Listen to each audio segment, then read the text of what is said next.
I'd like to thank the Toro Corporation for their many years of continued support of the turfgrass industry. This is for Turf Today, celebrating their 100th podcast. What? That's still on the internet? You were a guest on 3 episodes. Oh. Well, I only remember 2 of them. One of them I was pretty hammered. Okay, I'd like to thank the Turf Today podcast on their 100th episode. Let's maintain that turf today. Get up and brush off the dew on that turf today. Turf today. Turf today. Cut it and roll that dew on that turf today. Turf today. Turf today. Set up, they about to come through on that turf today. Turf today. Turf today. Get up. Turf today. Get up. Let's get out the way. Here comes first play. Let's maintain that turf today. Ladies and gentlemen, welcome back.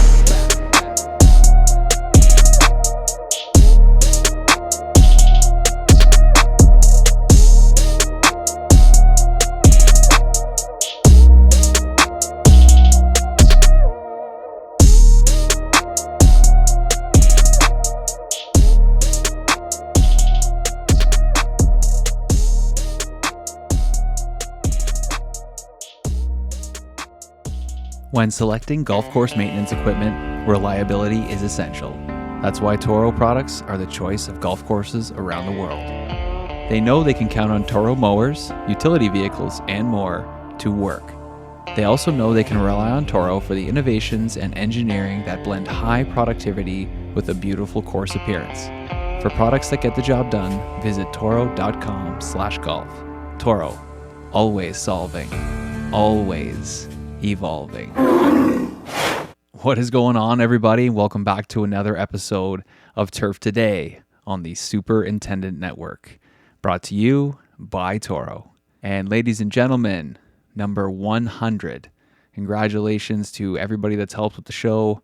It's been a lot of fun, and we're going to have a great day today. Brian and Adam, when I think of dynamic duos, I think of Batman Robin, Bonnie Clyde, Brady and Gronk, and Adam, for you got to go with Gretzky and Messier. But in the turf world, you two are dynamic duos. Congratulations on 100th episode. Keep up the great work. Going to be a lot of thank yous, and we're going to be hearing from some old guests and some people checking in with us, which is going to be a lot of fun. But we first wanted to start off by thanking you, the listener.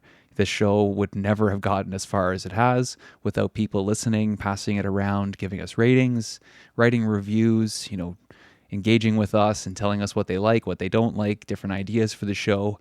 This is built on a community. It's built by the community. It's built for the community. And we're very, very proud that we can present this to you every week. It's been something that's been a lot of fun for us, as I've said, and it's been enlightening getting to meet all these different people and hear these stories and get to learn and laugh and, shed a few tears as we go along. It certainly made me a better person. It's made me a lot more aware of what's going on and going to make me a better father, just getting to learn all the lessons about leadership and everything that goes on at the golf course. So very, very grateful to have found this place and this community, and we're so ready to continue to dive into a lot more things and a lot more innovation and different people and different stories as our industry grows and as things go. Things are always going to be evolving, and we are going to, try and be at the forefront and try and help continue the education and the different ideas and the different knowledge that's been passed down from people before us. So, at the end of the day, Brian and I have always said we're not the ones in front of the camera. We're not the ones here. You're here to listen to. It's all about the stories. It's all about people coming on, having their own episode and their own platform to speak their mind and get their message out and thank people that they've worked with and tell stories. We enjoy getting to kind of host these conversations that are just us at the shop, people at the shop. Meet a lot of different characters and a lot of different great stories, a lot of hardworking men and women along the way. And we're very, very grateful we get to tell these stories and be here to sit at these microphones. Hey Turf Today, Emily and Barley here from Seven Canyons in Sedona, Arizona. Wishing you guys a major congratulations on 100 episodes, and we can't wait for 100 more. Before we go any further, we are certainly going to have some fun today. However, I do have some devastating news that needs to be shared, and this is not an easy one, but we wanted to pass on our condolences to the family of Derek Lee, who unfortunately lost his life last week and is no longer with us. Derek was a guest on the show, a young, bright individual from San Jose, California, who, my goodness, you go back and listen to that episode, he was just so dialed in with a lot of the things he'd learned and things he wanted to try. And, I certainly saw him as somebody who was going to be competitive and work hard and push this industry. So it's a really tough one. I struggled with it for the first couple days after hearing the news. So I am sorry to anybody who's close to Derek, who knows Derek, who got to talk to him and interact with him throughout his life. He was a big fan of Turf Today.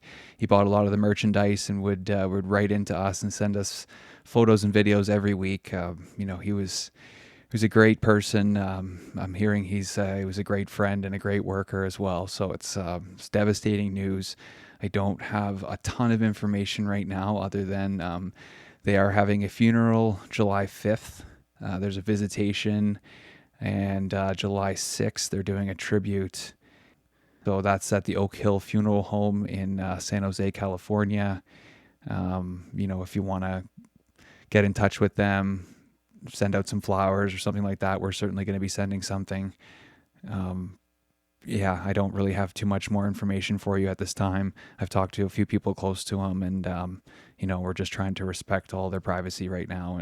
And like I said, our condolences to the family and anybody who's close to Derek, because he was a great kid, and we certainly will be missed. Can we just get a quick moment of silence for Derek?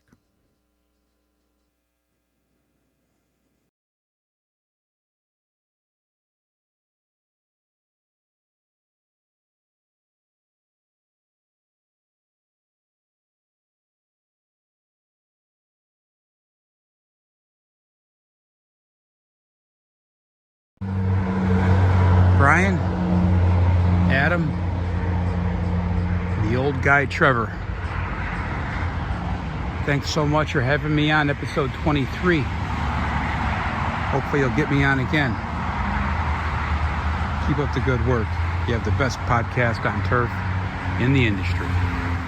Today on the show, Director of Golf Course Operations at Merion Golf Club, Paul B. Latshaw, and we are very, very grateful that he was able to join us today.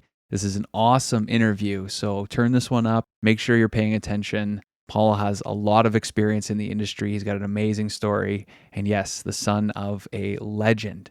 Before we send you off to the interview with Paul, we want you to listen to a little message from my mentor, Jamie Knorr. Adam, just wanted to take a quick second to congratulate you on not only Turf Today, but episode 100 being released later this week. Hard to believe it's been 10 years since I first hired you. As a pro goalie, trying to stay in shape over the summers, changing holes for me with his weighted vest on. A few years ago, you started Turf Today for our local club, just to keep our members informed on what was happening on the golf course. And look how far it's grown to share with people around the world and over 150,000 followers. I never would have thought it got this big, but I knew this is exactly what you wanted, and so proud of everything you've accomplished, and super excited to see where Turf Today continues to go in the future. Sorry, my dog was scratching at the door there, so I figured I'd make sure to get him in. Yeah, Percy's on the podcast today. Well, he's sitting in next to us at least, so that's a good thing. Yeah, he's listening in. Make sure you're not saying anything you're not supposed to. Yep, exactly. By the way, how insane are those hoodies? Oh my gosh, dude. Like, Aren't those the best? unbelievable. Yeah. No, they did a good job. I've never gotten anything from Swanee's before. It's the only thing that's weird is the pocket. Like, it's got kind of that, I don't know, maybe that's for golf. Hey, Paul. Hey, how you doing? Doing great. How are you? Doing well. Yeah, I appreciate you making the time for us here. I know it's been a little chaotic for you. Yeah, a lot going on, and I think summer's finally coming here, so it's pretty warm today. Next week looks like we're in the soup. You guys getting those hundreds this weekend like we are here?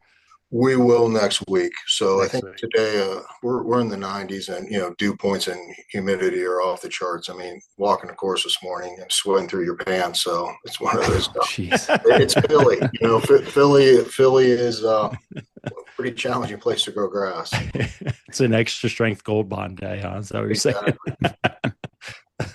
It's really nice to meet you, Paul. We've heard from so many different people who have worked for you and who have talked about you and recommended that you come on the show. So we're very glad to have you. I know it's a busy time of year and a busy time for you personally. So thank you. It's an honor to be on. Awesome. First of all, how's your dad doing? He's going to start immune therapy tomorrow. So protocol with this type of skin cancer, and it's moved through, it's in his lymph nodes, is surgery, and we ruled out surgery. The surgeon didn't even want to do it. It's 10 to 12 hours, and it's one of those deals that they don't even think they can get it all, and he's 84 years old. He probably wouldn't even live through the surgery. So we're going to do the immune therapy, and they're saying that's about 40 to 50%. It's never going to get rid of it. But if it shrinks the tumor, and what's causing it's on his neck, so he has like a headache and really like a really bad ear infection. And it's hard to believe. You think about it, he beat prostate cancer, beat esophagus cancer, and ultimately skin cancer might be his demise. Occupational hazard, I guess. Yeah, well, we're thinking of you for sure, and certainly understand the complexity of this week and trying to maneuver things around. So, but yeah, definitely thinking of you guys. So, along those lines, tell us about what it was like growing up in that household, obviously, and the influence your father had on your career. Well, like any other son, you want to be around your father. So my dad started his career at Jackson Country Club and lived on property. And I was just a toddler, and he'd tell stories that he'd be out, watering, and I'd want to water greens or water something, just hold the hose and, be flapping me all around. So, started there. And then when he moved to Shaker, it was the same thing. As you know, Brian, your dad works a lot of hours and is very demanding, and you want to be around him. And, what young boy doesn't want to go to a golf course and ride on a cart or potentially get to drive a cart a little bit? And so, weekends I would go in and, just be with him and go around the golf course. And, I was pretty young at that point.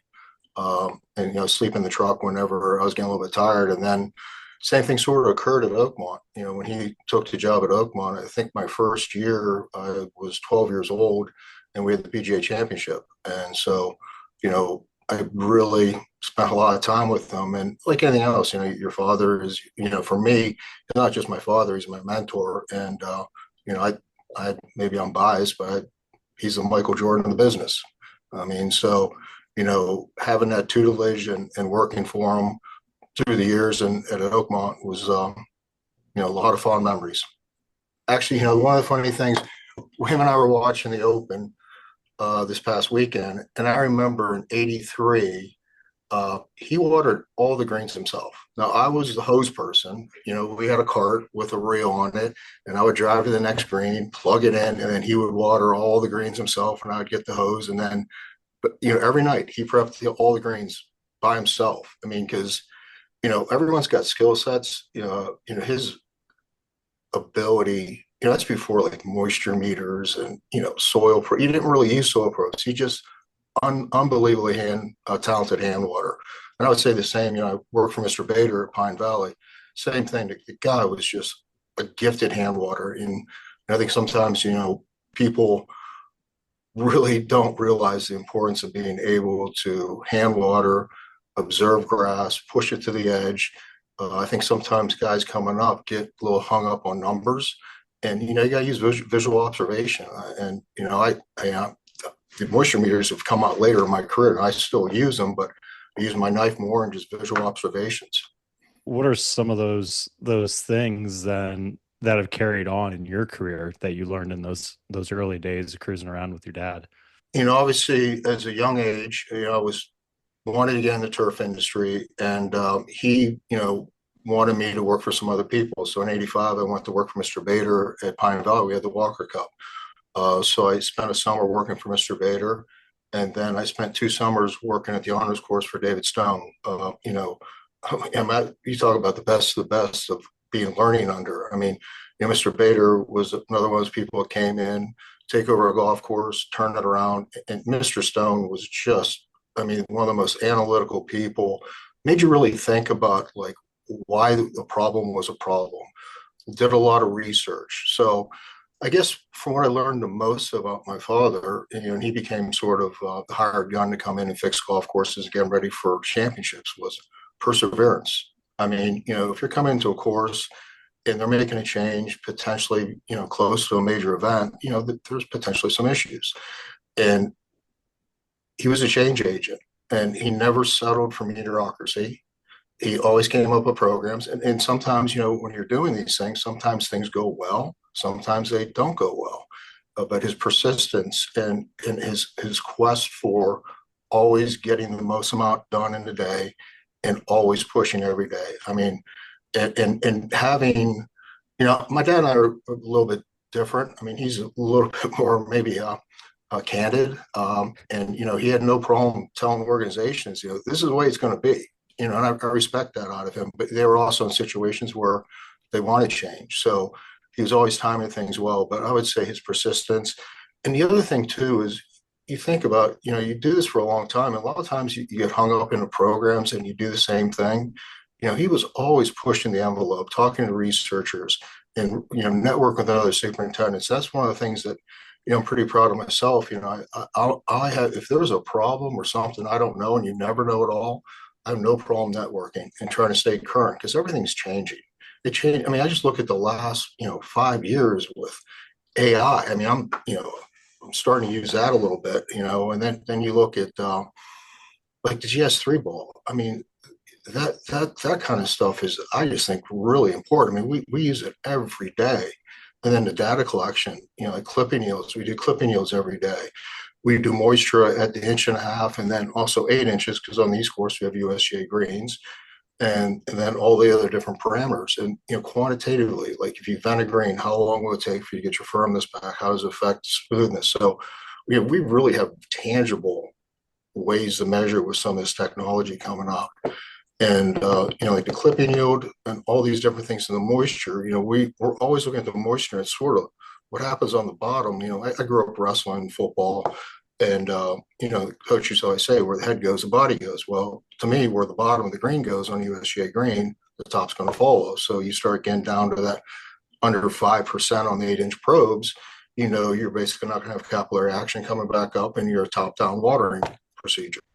Yeah, absolutely. One of the things I've seen lately, I keep seeing, I don't know if it's just because of your algorithm on social media or whatever, are the words expect change. And I think it's so prevalent today with how the world works, is that everything's always changing. You can't just expect things are always going to be the same. And it's so true on a golf course, right? So I know you just dug into the GS3 a little bit and some of the data collection. One of the things I really wanted to ask you about today was your interest in autonomous mowing and where you think that's kind of going with the industry, pros and cons. No, I think it's going to come. We're breaking bread with the range picker on the driver range, and something we need to toy with a little bit. But it's coming. To me, I wanted to make sure that we haven't got it yet. We're going to get one and use it on the driver range, because I think it's a perfect application. But then some of the things, I don't know how familiar you are with Merion, but we're extremely tight. We're like on 125 acres. So where do these things go to put them, when they go back to home base to charge and these other things? But there's definitely going to be applications for it, and we're just starting to get into that. Some of the things I have a tendency of jumping into, right away, but this has been something I'm sort of been back and, waiting to see how it goes and talking to colleagues.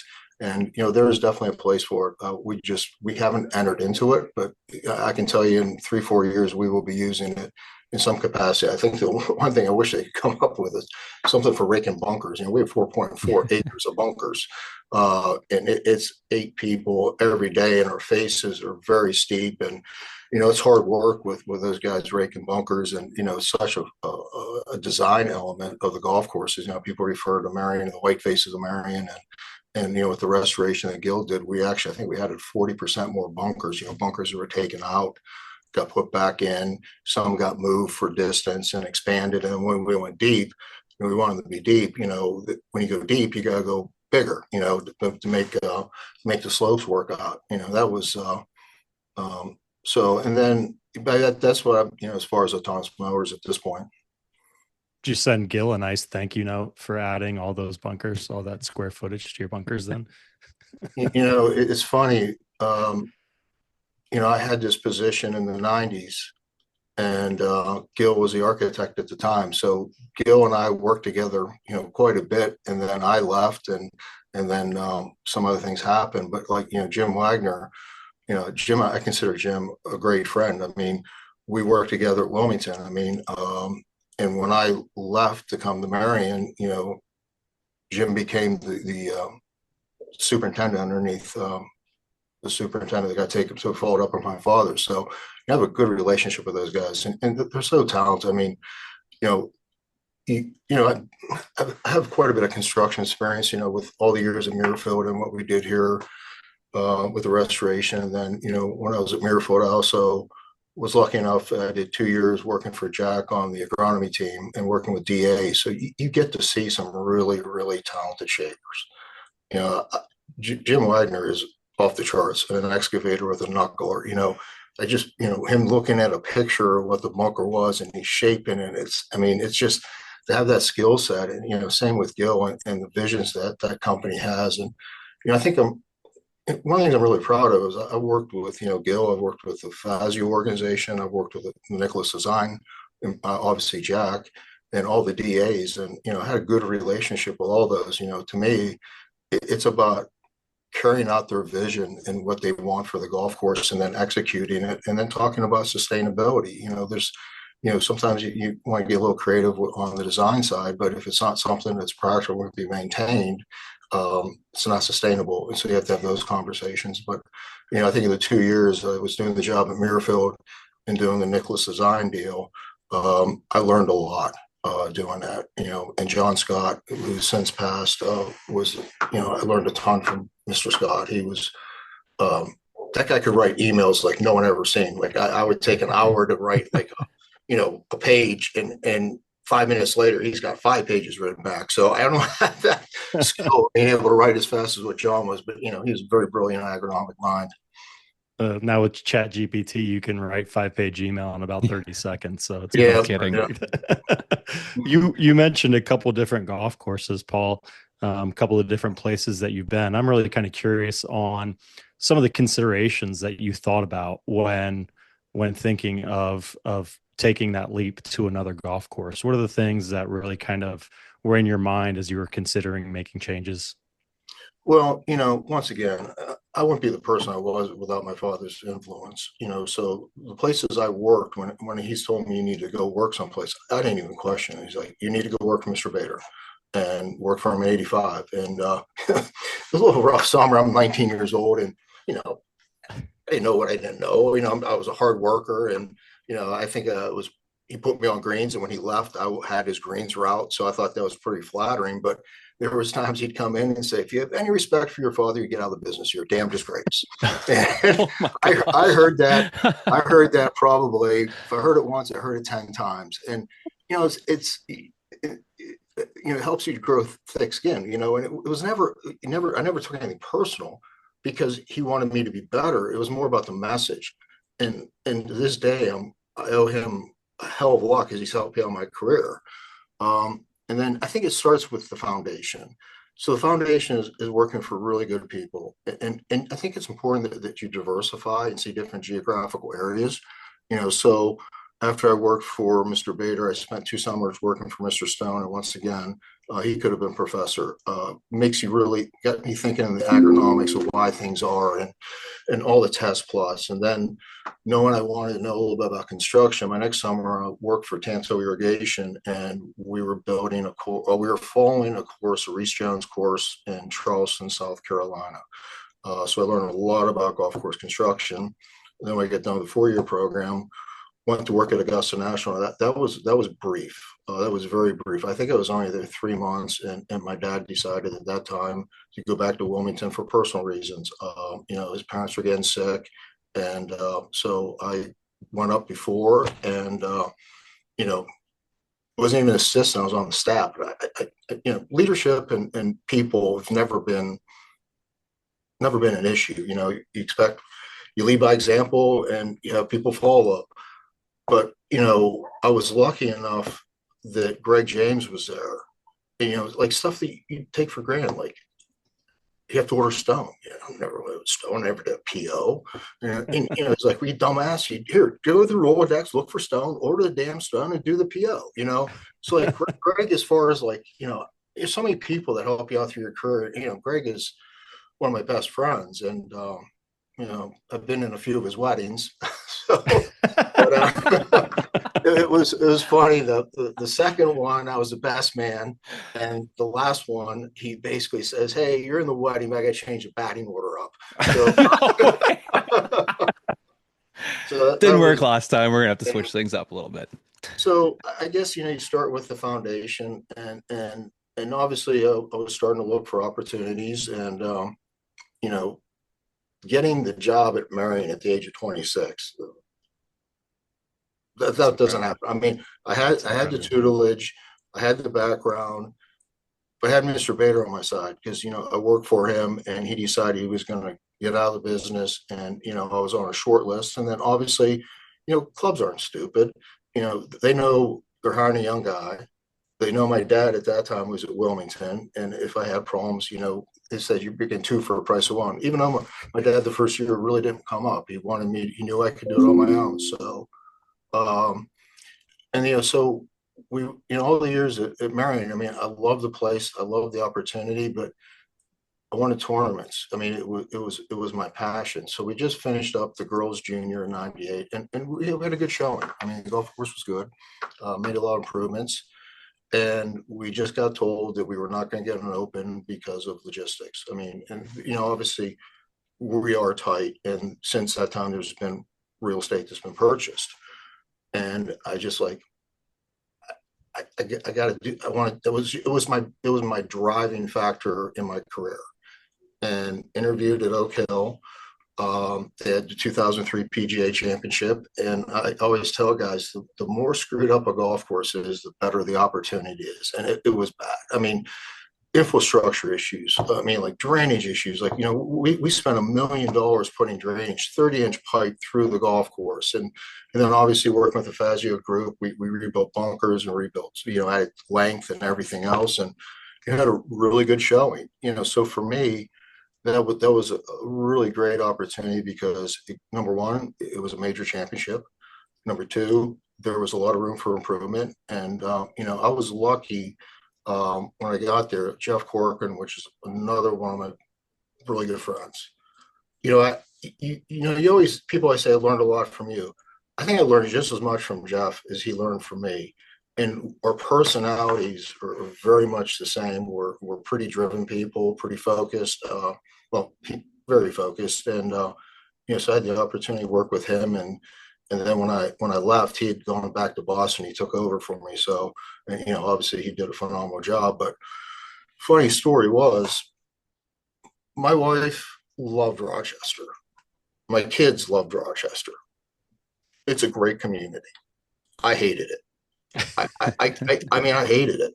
I mean, not anything to do with the people. I couldn't stand the winters. I mean, there'd be times from Thanksgiving to like March, you don't see grass. I remember the first winter, I think it was one of the snowiest winters in history of January. So I'm trying to walk the golf course in knee deep snow.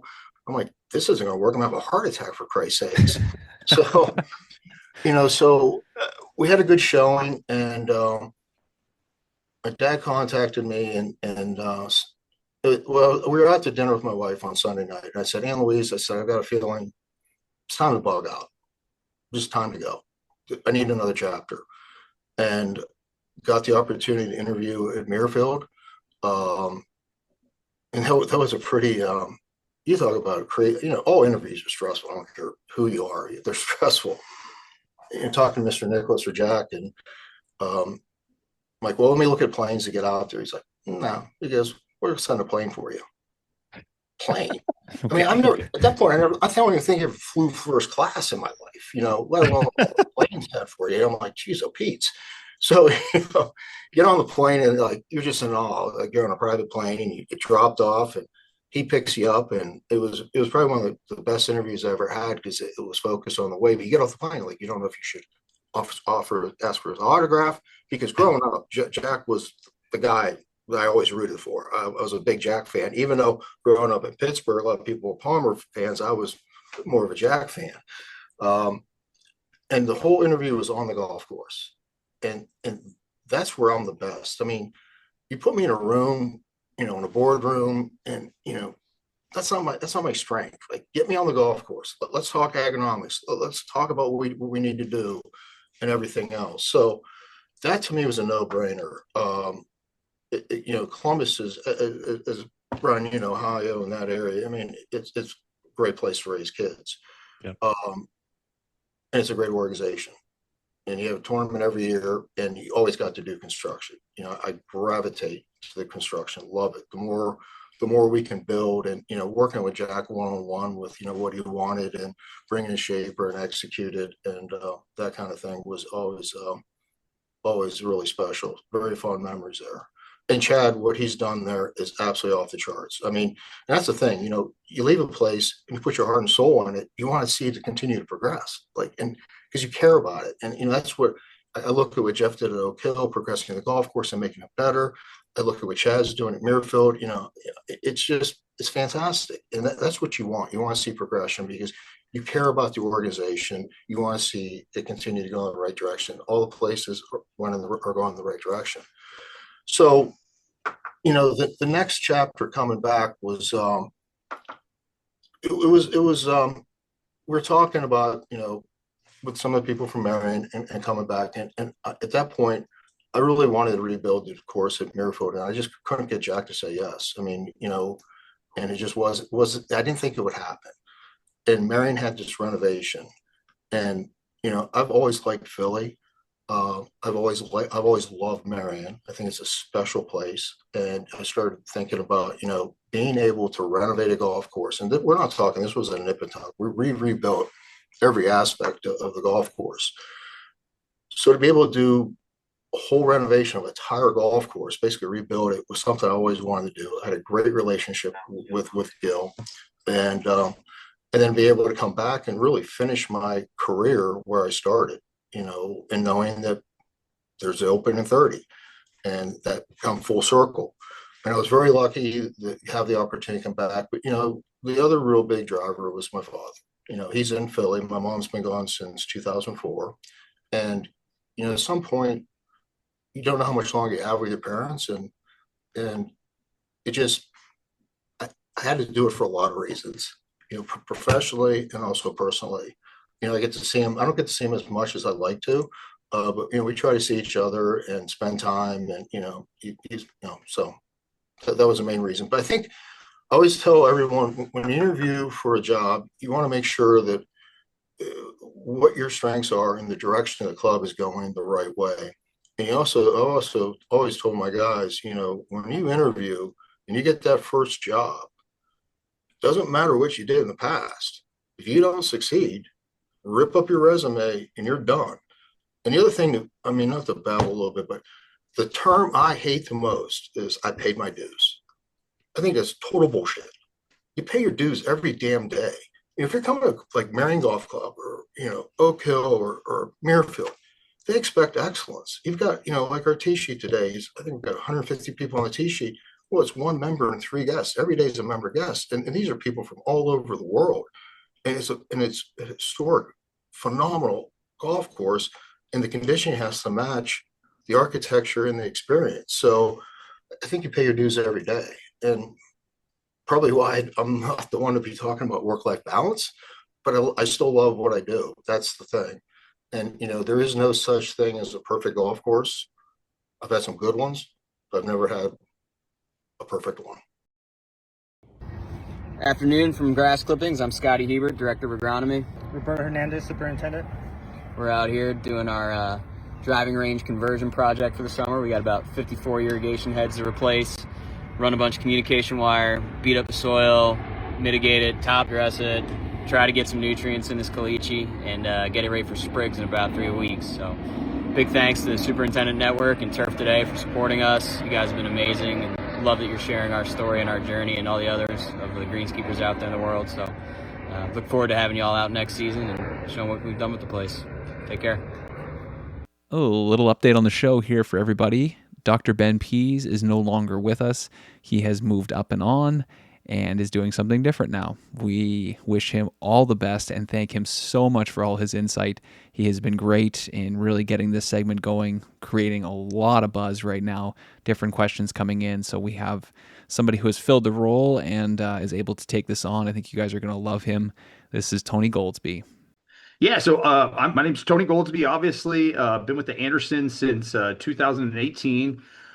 Came over to the business as the group's pro agronomist and spent about 2 years, obviously, working on product development and conducting in-field research trials for all of our different products that we've been using. So it was an exciting, time. We were able to launch some pretty cool products during that stretch there, like our Genesis 575, and then also our biochar and humic containing product called Charex. So, being on the front end of some of those flagship products for us was a super fun part of the business. But unfortunately for me, I've always struggled to, decide whether I wanted to fully be in the, research and development side or I wanted to be on the business side of it. So when I got the opportunity in 2020 to kind of step back into sales director role, segued over into that part of the business a little bit. And that's kind of where I've been since then. But again, love the hat of being able to sit on both sides of the table and, work from products from the point of conceptualization with, customers out in the field and figuring out, how we can help, find a solution for the problem that they're working with, all the way to the end use and, product life cycle and how do we make sure that we're, keeping these products out in the market as long as they're applicable and coming up with the next new variations that we can wherever we can. So I always joke that I don't know exactly what I'm going to be when I grow up, but I'm certain it's going to be in the turf grass or the green industry. So, other than that, we just take it day by day, and I certainly enjoy the variable nature of our job and just how our customers and clients are always, presenting some sort of new challenge for us to come after. We are back with another Ask the Agronomist segment featuring PhD agronomist Tony Goldsby from the Andersons. Today's question comes in from Sinatra 315. Out of all the diseases, which one would you prefer to treat versus the others, and why? Well, great question. And first off, I should really confess that by training, I'm actually an ecologist and not a plant pathologist. So my first instinct would be to say I prefer no disease if possible. And I like my turf as green and healthy as possible with zero signs of any dying. So, but in all seriousness, the diseases that I do find most satisfying to help customers with are typically those that are, very environmentally driven ones that hit low cut turf specifically hard. And some of those that I think about that kind of fall into that category are things like gray or pink snow mold. And those specific pathogens are just really tough to deal with for a superintendent because, they're very specific to the areas they thrive in. You typically find them in the parts of the United States where you're going to have 100+ consecutive snow days in those northern climates. And at that point, you're not really walking and scouting fairways and or greens like you would typically do for something like dollar spot, but you're really relying on making one key strategic application of an active ingredient in the fall to make sure you're getting ahead of that pathogen. And then you're kind of just crossing your fingers until you get that spring thaw to hope that your preventative fungicide program work through to help the pathogen development from occurring. And I think from my perspective, that's really what makes it most rewarding is, again, if done right and done preventatively, it really does work. And if you use the right active ingredients, in the fall months, whether it's a split or single application, and you're really making sure to do the best that you can to manage that surface moisture of your putting green surface as you go into winter, we typically will see superintendents come out on the other side with clean and happy turf, which is obviously going to end up with a very happy superintendent. So given how demoralizing and how detrimental, pathogen like gray or pink snow mold can be to a putting surface, being able to help superintendents be able to find solutions like that is an agronomic challenge that certainly I love to help take on. And again, no disease is probably my favorite, but if I have to deal with one, I certainly want to help, customers come up with one that can be certainly very detrimental to their putting surfaces. no disease is always the best disease.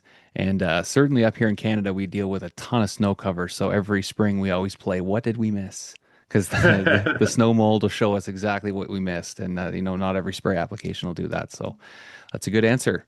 Thank you so much, Tony. It's great to have you on the show for your first episode. This wraps up another Ask the Agronomist segment featuring Dr. Tony Goldsby from the Andersons. Hey, Adam and Brian and Turf Today. Congrats on 100 episodes. I look forward to tuning in and listening to many more. You mentioned every day's a member guest. I'll have to sidebar with you later. I've got a buddy from this area coming to play all weekend, so you have to send your guys out to mess with him a little bit or something when he's out there. Nice. Okay.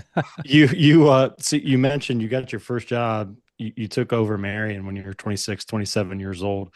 What do you remember about that first year? Were you just absolutely terrified, or did you have that confidence in you that, like, I know I can get this done? I was scared. I mean, because it's the great opportunity, and the funny thing is Bill Kittleman, the pro that was here for a long time, a legend. He used to smoke these Garcia Vegas cigars. So I remember, I see him smoking. I got one day and got through the day. I'm like, I didn't lose any grass and I didn't get fired. I smoked a cigar, but I knew I had the foundation. I knew I had the work ethic. Some of the things I struggled on was probably more the administrative side.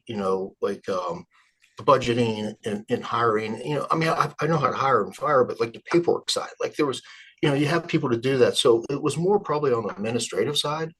And then, if you're on the board of governors of a place like Merion Golf Club, you're very successful, very intelligent.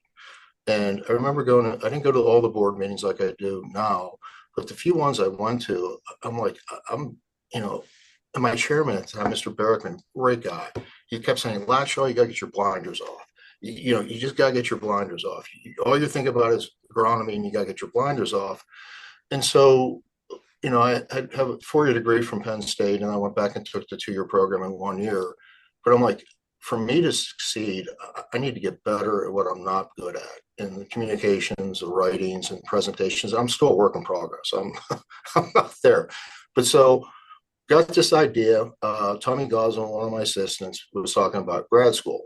And, he says, just jumping through hoops. And my wife at that time was thinking about going back to Temple for MBA and emphasis in taxation. So it's basically go 1 day a week, and then you do all this work, and then in the summer. But so her and I went back at the same time.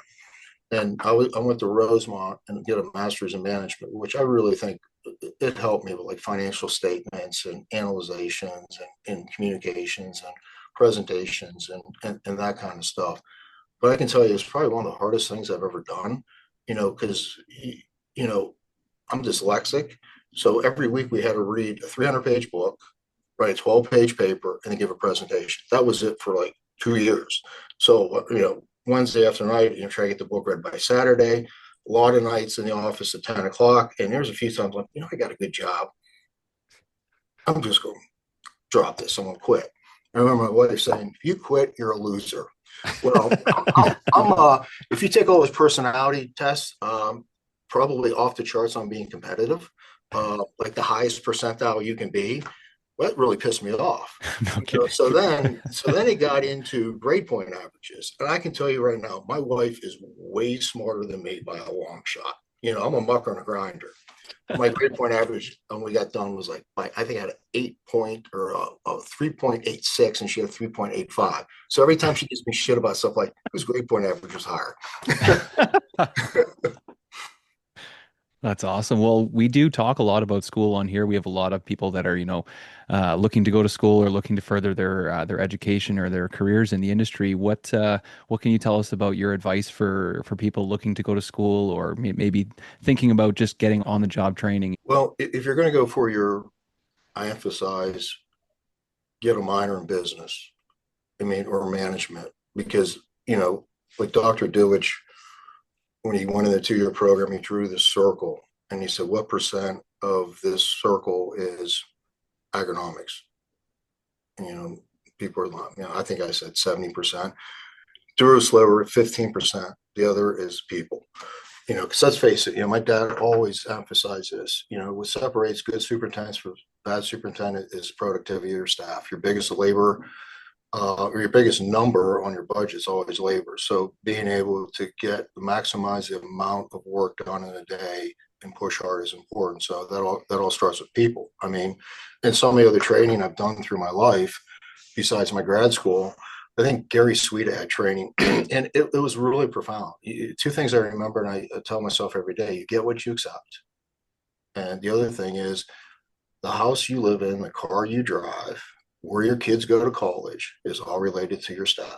Because it doesn't matter. You can be the most brilliant agronomic, the best whatever, but if you don't have a good staff and you don't develop your staff, you're not going to make it.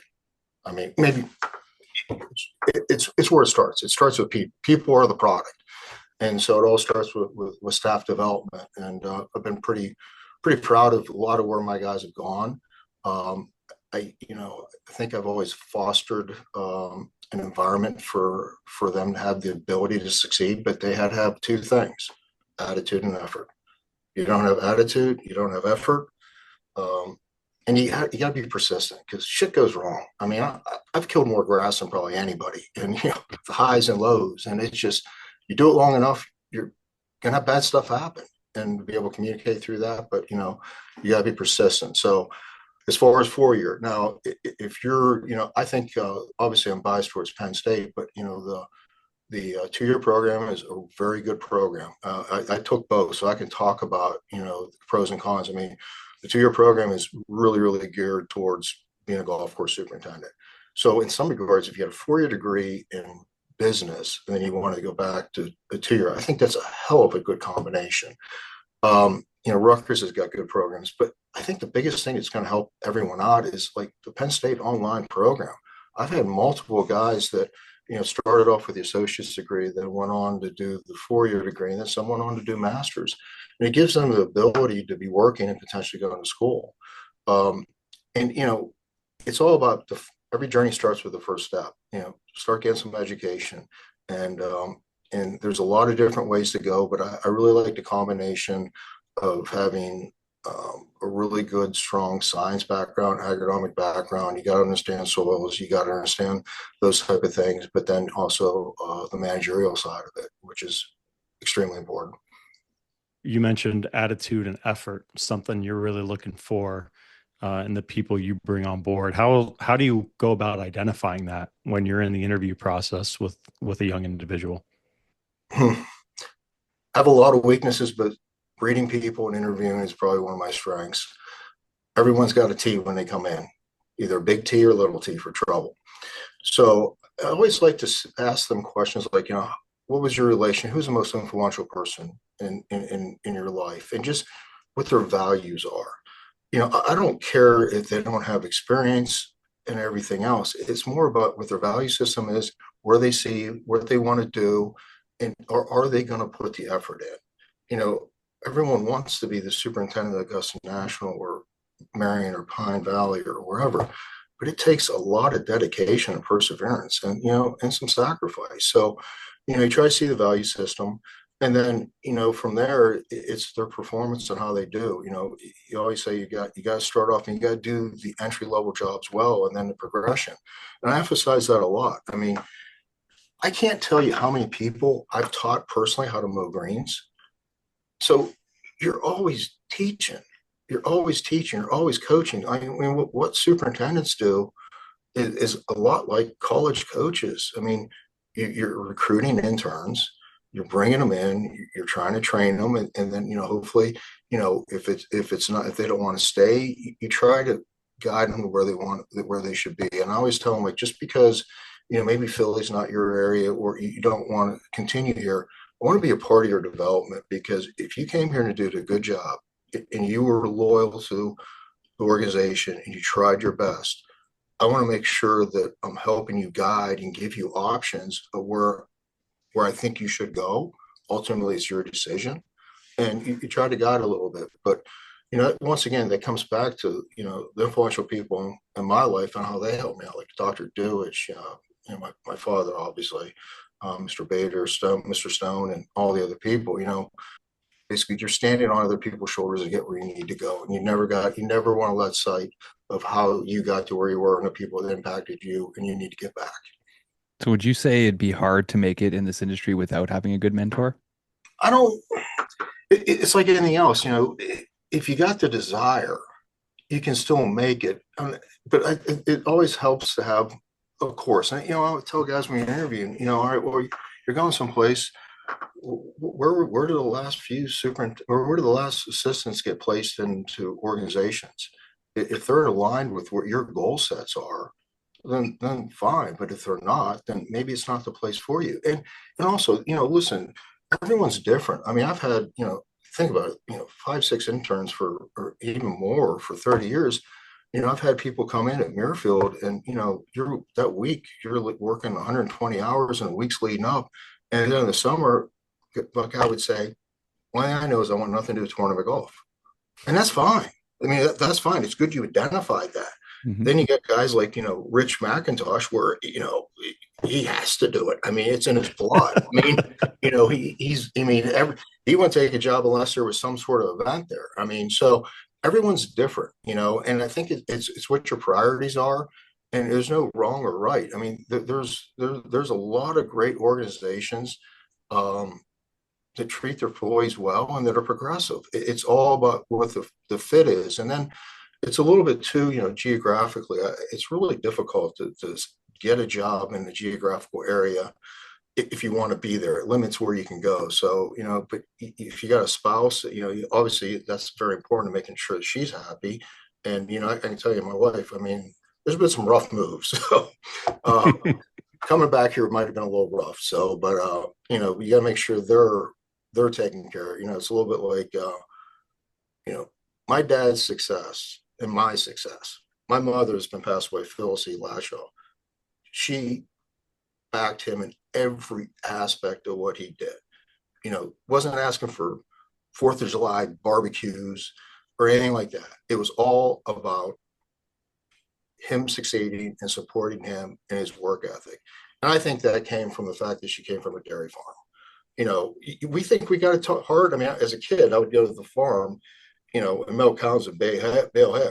That's a hard occupation. Them damn cows, they need milk 7 days a week. They don't care what day it is. So having her, and then I look at my wife, she's very supportive because her father started a business, and some of those hard things when you're starting a business, and can you make payroll? I mean, I remember, her going back to school one time. She's like, I don't think I'm going back. I'm like, what do you mean? She's like, my parents might not be able to afford it because the business is struggling a little bit. So you have those people that have that type of background and support. It lets you focus on what you're doing. It's a little like Jack always said, reason why, he did so well in golf. I mean, obviously extremely talented and mentally probably the toughest person you've ever probably met in your life, but he would always refer back to Barbara. Barbara, he knew that she had his back and was taking care of the kids. And so, it's important to have all aspects to move on. So once again, I'm probably rambling here a little bit. I mean, I'm sure what the question was at this point. Oh, that was a great perspective. I think you gave a lot of people a lot of inspiration by saying that, because there's a lot of unknown with our industry. And if you're just someone who starts at a golf course and you don't have a lot of people to lean on, or you don't have an association or something like that, it's tough to kind of know where to be guided to. And I thought that was a great breakdown, and it'll give a lot of people a lot of perspective. It's amazing how many people through my career were in between things in life. Maybe going through college or graduated, didn't like their occupation, and they started working on a golf course, and then they get the bug. So I think that's the hardest thing with our industry. When the economy crashed, no one was going, we're closing more golf courses. It's a great way of making a living. We just need to continue to attract people to get into it. And, this obviously is going to be, it's going to have to be the right person. Like if you want to be in the basement playing Nintendo or whatever all these kids play nowadays, or you're the kid that plays sports and wants to be outside all the time, the Nintendo kid's probably not going to make it, so maybe that's a generalization, but you got to love the outside. And I think, when I interview people, you always ask if they have, that they're into sports, because usually sports carries over to this occupation, because let's face it, it's physical hard work. 5-6 interns or whatever over 30 years. It's a lot of people running through there, not to mention the number of assistants you've had along the way. You still keep in touch with the majority of those guys? I do, but I'm also bad. I lose touch of some of them. Like a perfect example is Jake Gargis at Crooked Stick. Him and I are both pretty much the same. We focus. The only, he knows his zip code where he works. I know my zip code where I'm at, and we won't talk for 6-7 months, and then we'll talk for an hour and a half. There's a few people I talk to all the time, and it's just and I think it's something I'm bad at. But when you do talk to them, so obviously the guys that work for me, they sort of know my agronomic philosophies and how I do things, and probably a lot of those are probably the same principles, but different twists. So a lot of times you call them and they're doing things that I'm not done, or I might be doing things that they haven't done. Like a perfect example is Kyle Steidel, really I've had so many talented people, but Kyle's down the street at Cays Valley. He's like a son to me. All these guys are like sons to me, like Rich and Matt and Jake. I mean, you spend more time with these guys than you do your family at times. And so Kyle was telling me about this coral recycler, and we have a lot of similarities on properties. He's got sand top dress fairways. I've got sand top dress fairways. So he tried it on 3 holes, and he's like, Paul, it's completely changed the fairways. So I go down there, I see it and everything else, and I buy one, and we exchange back and forth. So that's something. It's phenomenal process if you have sand-based fairways, because it basically takes the sand and mixes and almost makes a homogeneous mix, and you're bringing some of the soil up. And so that was something I learned from him by just networking. And, we talk all the time, and just like mower setup. And so it's not just the people you worked with. You need to network with other people, because I don't care what golf course you go to visit, there's going to be 5 things they're doing and probably doing better than you're doing. And, power of observation and trying to take the things, it might be something small, it might be something big, and try to implement it into your programs. Well, there was something else I wanted to ask you about. I was recently reading an article in GCI magazine where you were talking about texting versus calling. Talk to us a little bit about that. I text, but I think emails are probably one of the worst things that's ever happened. I'll spend more time writing an email versus just pick up the phone and talk to the person. I think so much is lost in texting and even emails, where you don't know the tone and everything else. And if you could talk to somebody, on the phone, you can get a feel for them, or a Zoom meeting, or in person. I think the communication skills. I look at the young kids, and they'll text you and versus just talking to you at times. And it's not even like the remote; they might be on property. So I just think, listen, probably my communication skills are another work in progress. We all got things we got to work on, but I think texting is efficient at times. But if you've got something big, face-to-face conversation, or pick up the phone, because you can talk through things so much easier than doing this shit. And plus my finger, I was better on a BlackBerry. BlackBerries are gone. Adam's too young. He doesn't know what a BlackBerry is. I had a BlackBerry. That company was actually started in my hometown, which is wild. Okay. I'm bad at that too. It's easy. For me, I take the easy way out sometimes. And like, perfect example, Paul, I just texted you. I know you're busy. I send a text knowing that, look, you don't have to feel obligated to pick up my phone call right now. You can get back to my text whenever it fits your schedule. So that's definitely something I need to work on too. But but I think for the big stuff, face-to-face is a hell of a lot more important and more critical than the texting. Yeah. So face-to-face, you mentioned getting out and visiting these people. How important is it for you to go to things like I just saw you last week at the US Open? I see different things around the country from time to time. How important is that for you to get out and be a part of and show support to those other superintendents around the country? Well, first and foremost, Mike McCormick and that staff, what they did at the Open is off the charts. I mean, those guys should be elated with their performance, the attitude, the effort that they put, the adversity with the weather. It was probably one of the best conditioned golf courses I've ever seen. So kudos to those guys. And that's why you go to those places. You see things. Just because I've been in the business a long time, you've got to be progressive. You got to move forward. I keep coming back to my dad. I mean, he was always cutting edge, and you always want to see what people are doing with different perspectives and try to potentially incorporate them in there. You know, the worst thing is doing the same program. So going there was unbelievable. Obviously, I love that. It's probably my favorite golf course. I mean, I grew up there. I love it. You know, Merion's my probably second favorite, but you know, it's just I love that property and just the memories I have with working there and working with my dad and the people I worked with there. So, you know, you need to do more of it. And I must admit, at times I'm guilty. You know, just not going to other golf courses as much because every time you go someplace, you're going to learn. And it's also it's good networking to see different people and people we haven't seen for a while. Like, you know, when I was back there, like all those people, I've been friends with them forever and colleagues, and you just get to catch up and talk about, it doesn't have to be grass, you know, how's your family doing? You know, oh my God, you got a kid this old, or, you know, it's just those type of things, you know, the human relationship side of the business, which you think about this business, there's no other industry like this where you call somebody, they'll give you information, they'll help you. They're not trying to throw you in the butt. There's no other industry like this. I mean, the camaraderie and the commonality of everyone living the diversity of weather and the challenges of maintaining golf courses, but the end goal is trying to, you know, have the best playing conditions you possibly can. And just being able to call anyone, or somebody calls me, I'll share any information.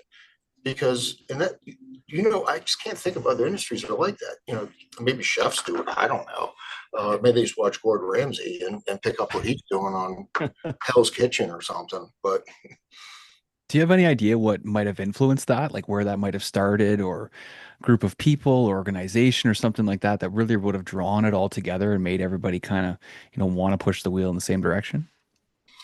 You know, obviously the Valentines had, I mean, huge impact on this organization.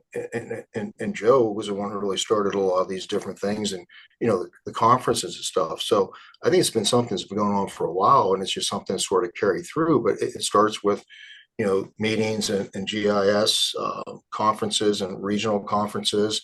And then, you know, there's always people. I remember there was a superintendent that came to visit me at Muirfield, and he liked golf, and I think he had 3 of his former assistants that were superintendents, and they would go every year to a geographical area and play golf and then spend time on the golf course.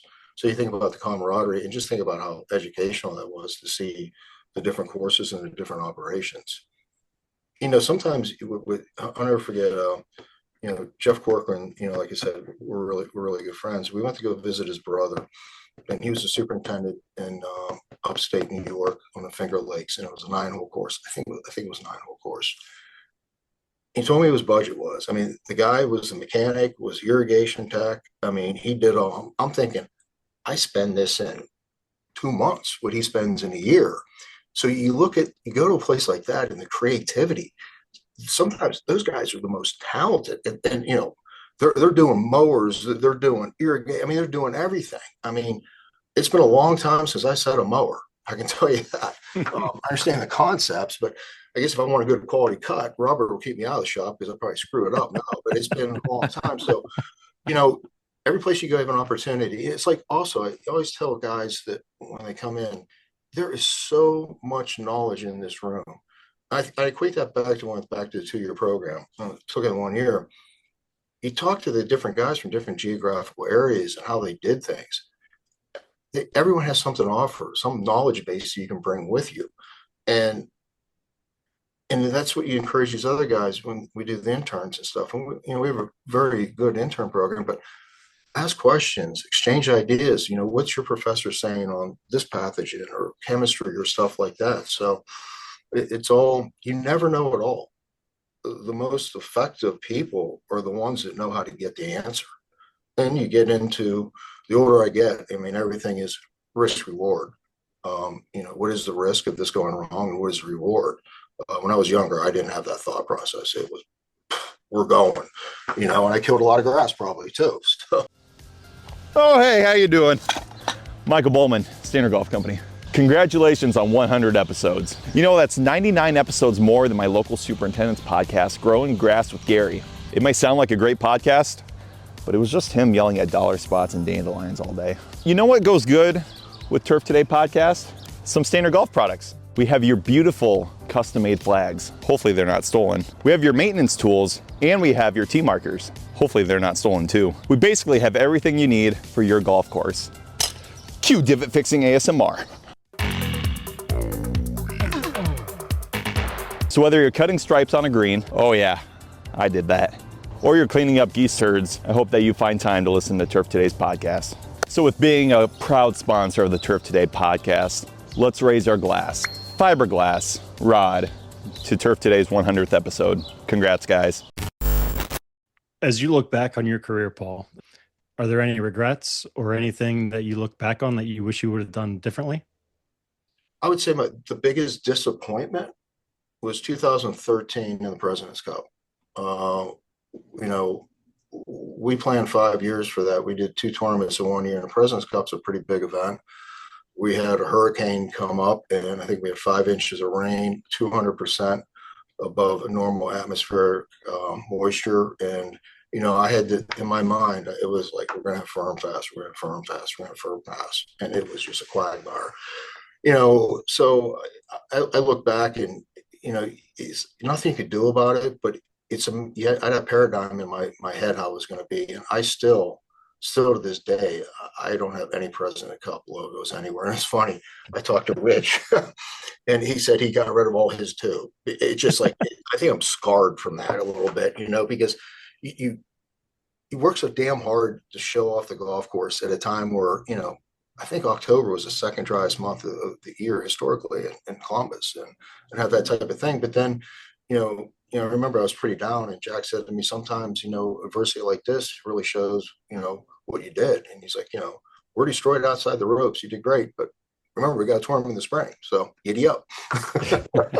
I remember that year. You're right, man. It was miserable. I mean, the moisture that came down. Was it true? Were you guys out spreading grass seed and stuff in the outside the ropes area to get it trampled in? We've done that a few times. To be honest with you, I don't remember if we did it that one. I know the one Saturday, I think we prepped the golf course 3 times.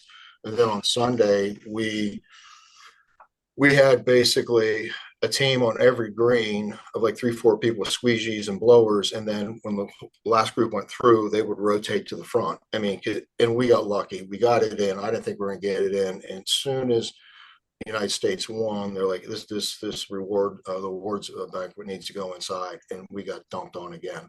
And at that point, if we didn't finish, I don't think we were going to be playing golf. I mean, it was like no more. So it was like being waterboarded for 7 days. So we would not be doing our jobs properly here if we didn't at least ask you a quick question about Augusta, because I know you said you were only there for 3 months. Any memories or anything special about there that you tell people about, or you know, anything that's kind of close to your heart from being there? You know, I graduated in the fall, and I started there in January, and I was not there very long.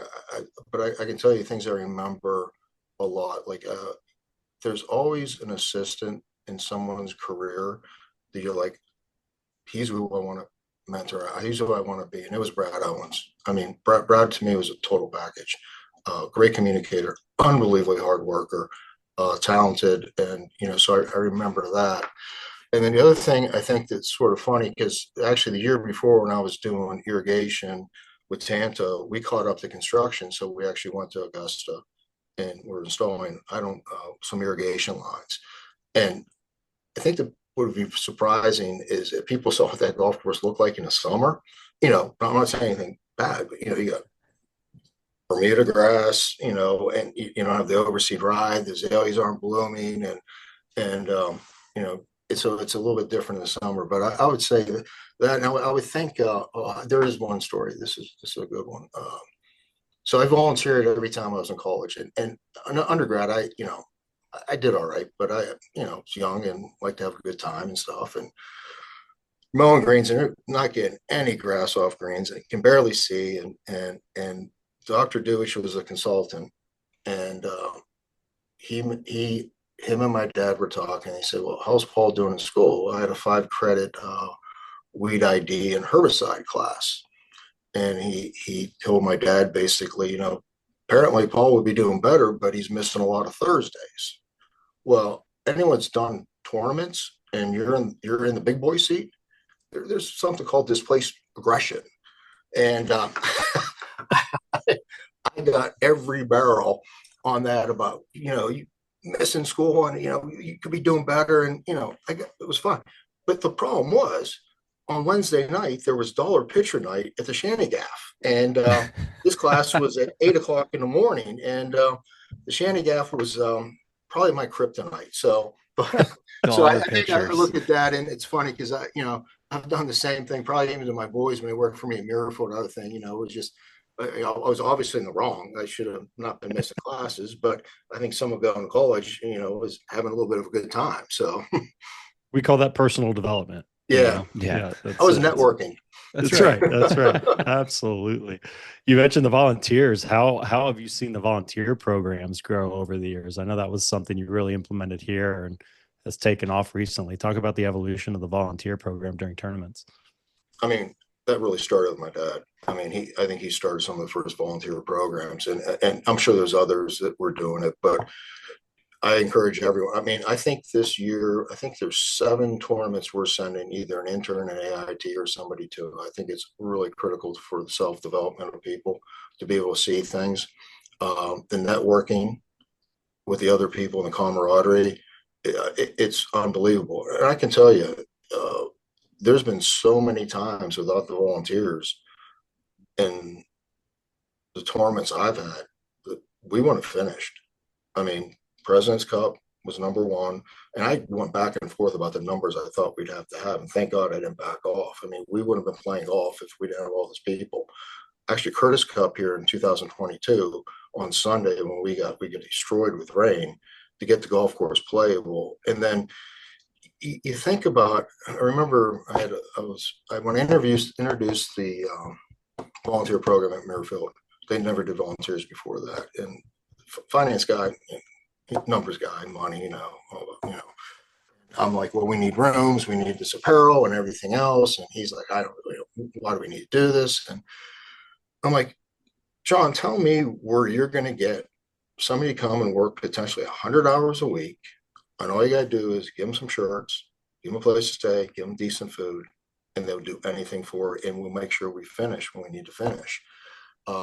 So it's critical. Because if weather's good,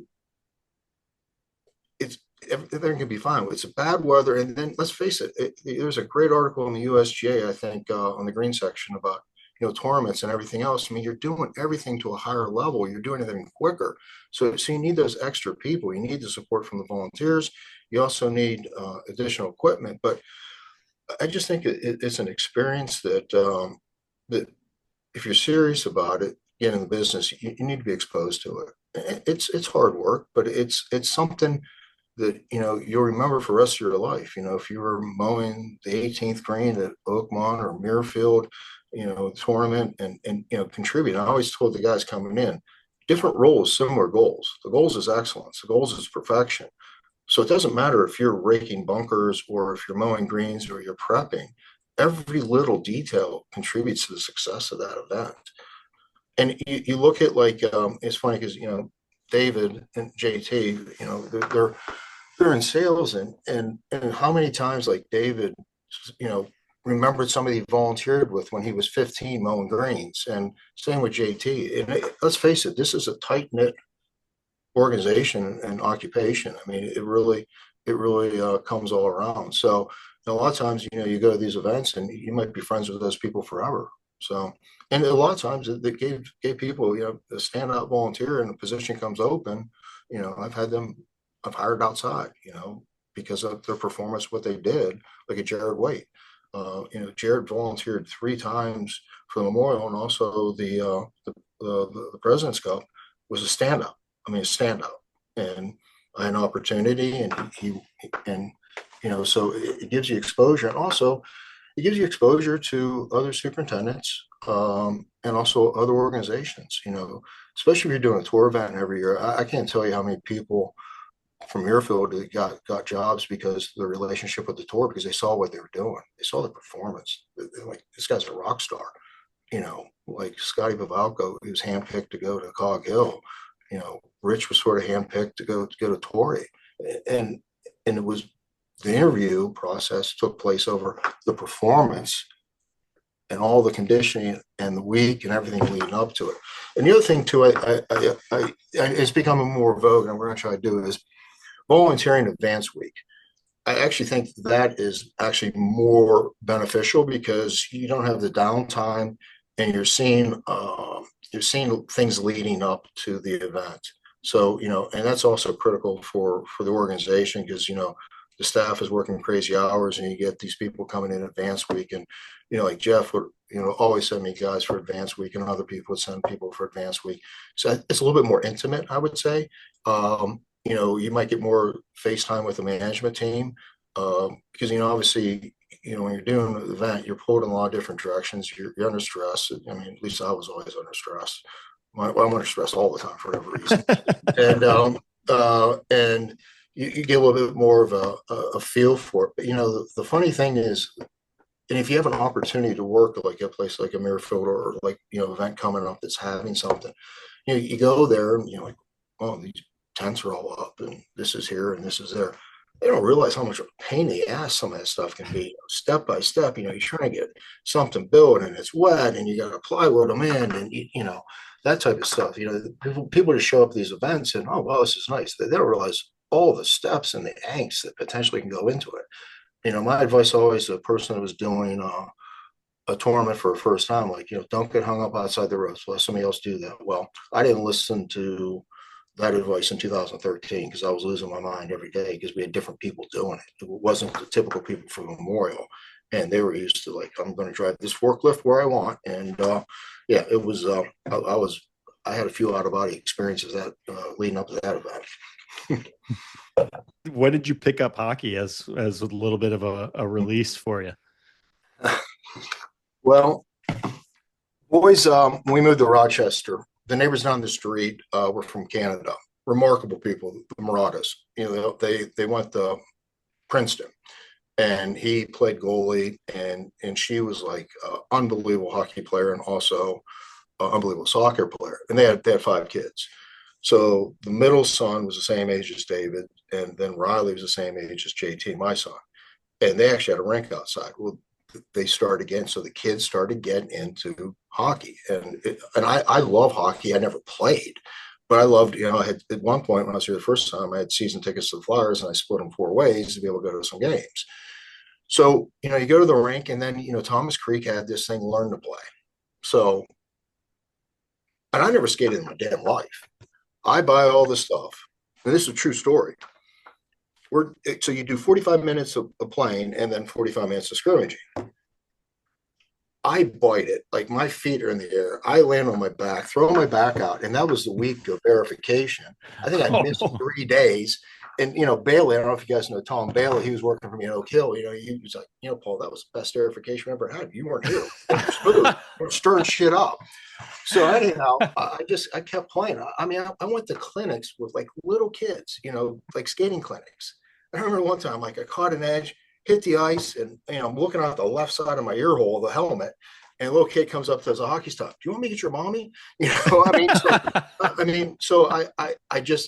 go to clinics on Saturdays and Sundays, and I kept playing and playing and playing, and I'm not good. I became somewhat respectable, but I remember the one thing that really helped me is Ohio State had a camp between Christmas and New Year's. I think it was like 30 hours of ice, which is a lot of ice time. And I could never turn to the one side.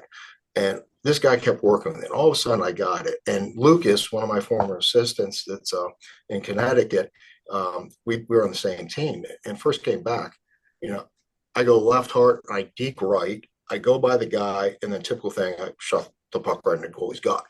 And he's like, where the hell did that come from? You never had that kind of stuff. So I actually played, probably late 40, I think it was 49, 50. I was playing with 20-year-old kids, and I got by a guy, and I got taken out, and I separated my shoulder, and I'm like, at some point, so I just stopped playing. There's times I think about lacing it up again, but I worked really, really, really hard to be a bad beer league hockey player. How to put that energy into golf? I might have been a hell of a lot better I am now, but I mean, I mean, especially in the winters, I mean, I would be skating 2, 3 times a week and always doing clinics and signing up for learn to plays. And I mean, it's a great sport. And I think that one thing, now I'm really on tangent, but you asked the question. When you look at athletes, football, wrestling, I actually played rugby for Penn State for like 2 semesters. I think hockey players are like the best athletes. I mean, you could spend your whole life trying to skate, and you go to a professional game and the transitions and how they skate. I mean, it's mind-boggling. And then the eye-hand coordination, what they do. I mean, I had hands of cement. I mean, terrible hands. My youngest son had unbelievable hands, and my oldest son was a really good player. But I think it's just a very, very tough game. And then the cardiovascular side, I mean, people think I'm going to do a 45-minute shift, and I'm pretty good shape at that. Back then, I ran a lot and always went to the gym. 45 seconds, if you're going, you're sucking wind. And then, obviously this was a non-checking league, even though sometimes I couldn't stop real well and I hit somebody. So that was the excuse. Yeah, that was the excuse. So yeah, I remember I took a guy out on our goalie. We were wearing white jerseys. I hit this guy so hard, to stick one up in the air. And the guy's like, "White wins." And I really couldn't. And I was like, I couldn't stop. I couldn't get by. I'm like, all right, well, game on, man. We're gonna go. Going right through him. Well, Adam's, I don't know if you caught it in any of the episodes you listened to. Adam's a former professional hockey player, professional goalie. Yeah. So he's one of those elite athletes. Yeah. Well, kudos to you. I mean, when did you start skating? I was very young, very young. I remember my parents put me into skating, and I just had like a bike helmet on or a hockey helmet on, and I fell my first day and busted everything up in my face and stuff. So my next day out, I was with a cage and wheeling around. And yeah, no, it's been a part of. I live in Canada, right? So it's part of our culture up here and everything. And our shop, our turf crew is primarily hockey players. I think we're probably 95% hockey players. So being in the shop or being on the golf course or having meetings and talking, it just goes so easy. You talked about having athletes on your staff and looking for those types of people, and having a whole crew of hockey players working on the golf course makes it a lot of fun. Yeah, it's a lot of camaraderie. It's a great sport. I really, I mean, it just wasn't something I was exposed to. I wish I would have played hockey over anything else. I mean, I love football, loved wrestling, but I think, I just loved every aspect of it. You just can't start at the age of 30 and think you're going to be any good. It keeps the expectations low. That's okay. That's okay. Yep. Well, you've been very generous with your time here, Paul. We appreciate you coming on here. Before we let you go, is there anything that you want to talk about to your episode here? We'll give you the floor if there's anything you want to throw out there. The importance of really taking care of yourself with skin cancer. Wearing hats, wearing sleeves. I've had Mohs surgery, but it's not about me. My dad's going through it right now, so it's an occupational hazard. Wear sunscreen, wear hats, and yeah. Sorry about that. It's just he got diagnosed with cancer again, and it's he's in a battle. Yeah, that's all I have. Like I said, we're thinking about you, wishing your dad all the best and the family. Obviously, that's something that no one goes through by themselves. It takes a big team support system around you to go through something like that. And we're rooting for you guys. And obviously, if there's anything we can do from afar to help, don't ever hesitate to reach out. So, but Paul, this has been fantastic chatting with you. Like I think I told you when I initially reached out, this is our 100th episode, so couldn't have asked for a better guest, better conversation. This has been fantastic. So thank you so much for your time. No, thank you. It was an honor to be asked to do this, and I really appreciate the opportunity. And you guys, wish you the best of luck, and thank you for the opportunity to do this. Very honored. Oh, thank you, Paul. And you mentioned before about your dad being Michael Jordan. I don't think there's anybody out there that's gonna argue that one. You know, he's been an inspiration to a lot of people, and not only us, but our entire community is kind of behind you guys right now. And wishing you the best. I want to thank you for joining us today. It's been a pleasure getting to talk to you. I think this is going to be an amazing episode. And if you want us to send you the episode before we put it out, we can certainly do that as well. No, I think it should be fun, but you can send it to me. I mean, I was just being myself. So, Yeah. No, I thought you That's did what a we great that's job. what we love about this show. Mhm. We get people on here that just, get to be themselves. It's great. Casual conversation. yeah. Well, thank you so much, guys. Appreciate it. Awesome. Awesome. Well, thank you so We'll much, let you Paul. go, Paul. Yeah, Okay, we'll thanks. talk to you soon. Okay. Have a great day. All right. You too. Take care. We'll see you. Hey, Adam, John Lamoureux here. Congrats on the first 100 episodes of Turf Today. Wow, huh? So good.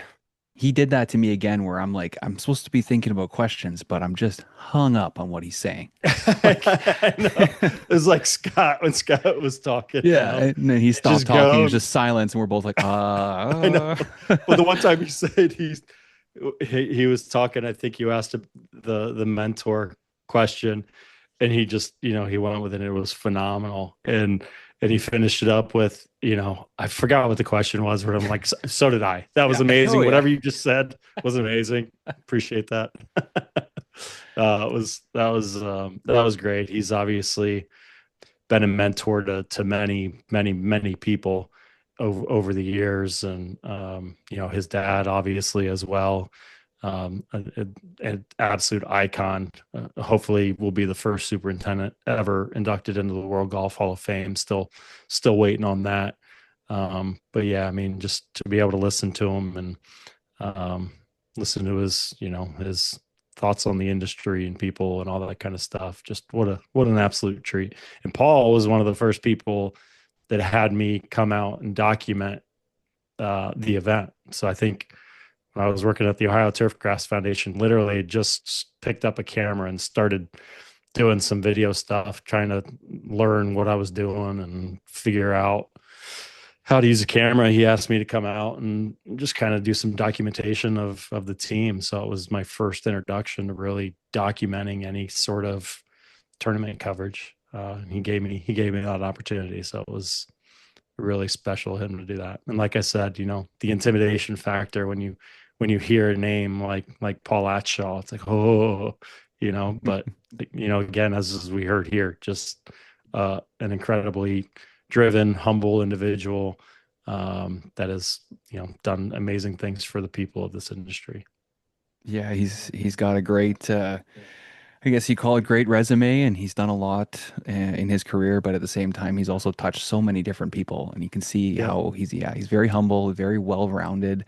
He's obviously worked on learning different things about himself and about the golf course and about his industry, and we know being a dad, being a leader of a family, and all that kind of stuff goes into it. So it was really cool to get to hear his story, and yeah, just a regular guy who's done a lot for the industry. And I think I read today he's been a superintendent for 33 years.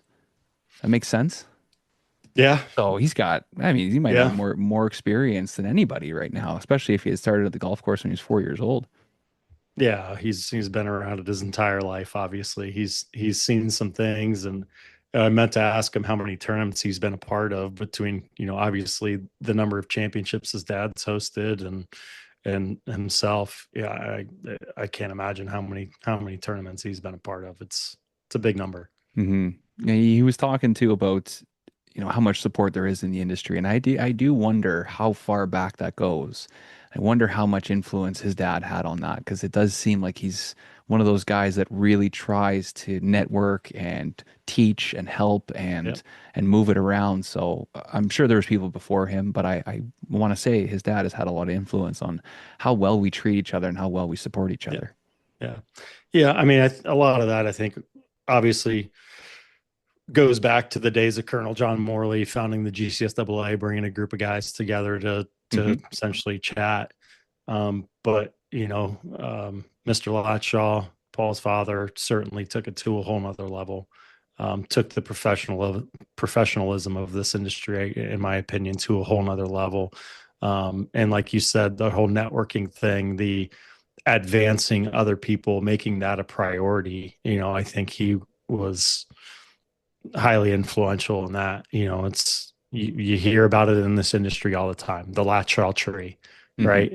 And the number of people, the number of branches that spawn off that tree, I don't even know where you would start to count the number of people that have been impacted by the Latshaw family. It's just that's a documentary that I've been wanting to work on for a very long time. To start tracing that tree would just be incredible because they're everywhere, absolutely everywhere. Be a lot of stories to uncover, a lot of different Oh people my as gosh. well, right? Oh my gosh. Yeah. It would certainly be a multi-season and series documentary that you'd have to do There's a for lot of something like content. that. Yeah, it would be. It would be. From increased traffic to scorching heat, summer conditions can put your most valuable turf to the test. The combination of Contact DG18918 and Fulltech LQ See-Through from the Andersons delivers premium nutrition, improves root structure, and strengthens overall stress tolerance. From the ground up, this duo builds strong, resilient turf ready for the challenges of the season. To learn more, visit andersonspro.com/beattheheat. So Florida won, and they had the Stanley Cup at the Elbow Room by 8 o'clock. Oh my gosh, would have been nuts to be down there. AM I or guess the PM? streets. AM. They stayed in the dressing room till I think 4 or 5 o'clock, and then they ended up going. There was videos of guys ringing some of their neighbors' doorbells to be like, "We have the Stanley Cup. Come outside and party with us." No way. And then they made it to they were at the Elbow Room for like 8 a.m. or something like that. And I've seen a couple of videos of guys, and they're just so drunk. They look so tired. So I've obviously been out of the loop. What did they win it on Sunday or Monday? Tuesday, I think the game was. Tuesday, They won it okay. Tuesday night, game 6 in Florida. So they won it back-to-back years at home, which is crazy to do. That's right? amazing. Yeah, that's amazing. yeah. Well, that's a bummer. I was down that way on Monday. It would have been fun to stick around and enjoy that celebration down there at the Elbow Room. Well, the two streets that kind of wrap around the Elbow Room were just shut down, and there was people Totally everywhere. packed. There were thousands of people down there. I'm gonna have to take a deep dive and look at some videos today. And Yeah, there's one of You Marshawn. have- Somebody comes behind him. He's up on like the balcony at the Elbow Room, and somebody hands him the cup, and he can't hold it. So the guy behind him's kind of holding it, and you see him just look back, go, "Thanks, man." That's amazing. They're having fun. Those guys are having We're fun. we're totally gonna have to figure out if we can do a show live from the Elbow Room at some point. We gotta set up shop during the day up on that top floor because it's quiet up there during the day. Yeah. But that just to would be able to be, do one from there, that'd that be would epic. really good. Bring Tom from Apex up there, get him a few Oh my drinks. gosh. Oh man, that's it. For anyone listening, if you have heard us talk about the Elbow Room, which hopefully you have many times, check it out if you're ever in Fort Lauderdale. It is legendary. Yeah. Easily my favorite bar anywhere I've been to around the country. And you'll be surprised too. Like when I used to hear about the Elbow Room, I thought it was like a fancy place. You go and you touch elbows with all these rich people. It was the Elbow Room, right? Nope. That place is a fucking gong show. That's it. That's it. There's nothing fancy about it. It's a cash only bar. Like it just locked and loaded, live band every day. Yeah. Yep. Oh, Yep. what a riot! What a Yep. riot! Yeah, We'll make it run back. into guys like Jerry and it's just epic. It's I don't even know which episode I came on and started working with you here, but it's been an absolute pleasure being a part of the Turf Today podcast and working with you, Adam. Appreciate all the listeners, all the support from our partners. I'm reminded of the difference that this show makes every time I travel. Very fortunate to run across. I can't even count the number of people that I encounter at these different events and different courses and places I go. And just again, it's a great reminder of the impact that this is having when people come up to you and let you know how much they enjoy your podcast, how much they've taken from the lessons that our guests have been able to share on this show. So, it's been an absolute pleasure being a small part of this show. Thank you, Adam, for starting that conversation and bringing me on board. And again, thanks to all the listeners, all the partners. Couldn't do it without all of you. Yeah, Brian nailed it right on the head.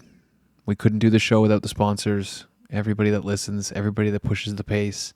We appreciate everything that goes on here. I know we say it every week and we're always so grateful, but it's true. Like this is because of you guys, and the success of this show is a true testament to how much you guys love it and where you want to see it go. So thank you to all of our sponsors, Standard Golf, Anderson's, Apex 10, Flash Weather AI, and of course Toro.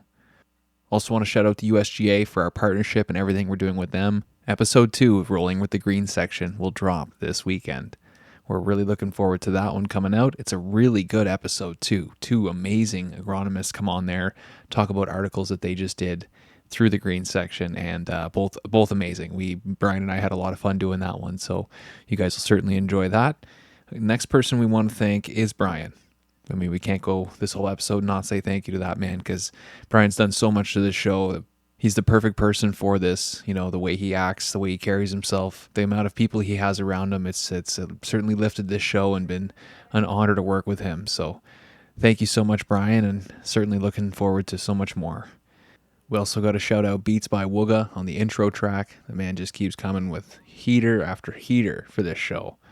I want to give a quick shout out to everybody that sent in videos today. Mark Prier, Darren Davis, M. Casey, Jeremiah Mincy, Dave Bilecki, Scotty Heebs, John Lamoureux, Jamie Knorr, and of course, the boys at Standard Golf. The last group of people we want to thank are our families.